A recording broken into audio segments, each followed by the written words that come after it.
Hello అందరికీ welcome back to another video. ఈరోజు మనము వివిపురంలోని స్ట్రీట్ ఫుడ్ ఎక్స్ప్లోర్ చేయడానికి వచ్చామండి. నేను సాటర్డే ఈవినింగ్ వెళ్ళాను. టూ మచ్ క్రౌడ్ ఉంది. వివిపురం స్ట్రీట్ ఫుడ్ దీన్ని తిండి బీడి కూడా అంటారండి. నేను ట్రై చేశాను. నేను ఇప్పటివరకు ఎప్పుడు ట్రై చేయలేదన్నమాట దోసాస్. ఇప్పుడు మీరు చూస్తున్నారు, ఇది normal masala dosa.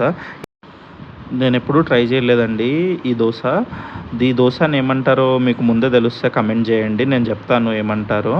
I really like the dosa అండి. చాలా డిఫరెంట్‌గా ఉంది. ఈ దోసని అవరబెల్ల దోస అంటారు. నేనైతే ఫస్ట్ టైం ట్రై చేస్తున్నాను. నాకు చాలా నచ్చింది. మీరు కూడా ఎప్పుడైనా బెంగుళూరులో ఉంటే తప్పకుండా వివిపురం స్ట్రీట్ ఫుడ్ ఎక్స్‌ప్లోర్ చేయండి. బట్ నా రికమెండేషన్ ఏంటంటే వీక్ డేస్ వెళ్ళడానికి ట్రై చేయండి ఇన్‌స్టెడ్ ఆఫ్ వీకెండ్స్. ఎందుకంటే వీకెండ్స్‌లో చాలా క్రౌడ్ ఉంది. నేను సాటర్డే రోజు చూసాను, సండే రోజు చూసాను. నేను మళ్ళీ ఇంకా కాంగ్రెస్ కారా బన్ ట్రై చేశాను వివిపురంలో, వివి బేకరీలో. ఇప్పుడు చూస్తున్నారు కదా మీరు, ఇది కారా రోటీ అండి. ఇది ₹100 రుబాలి రోటీతో చేశారు. If you like this video, do like, comment and subscribe.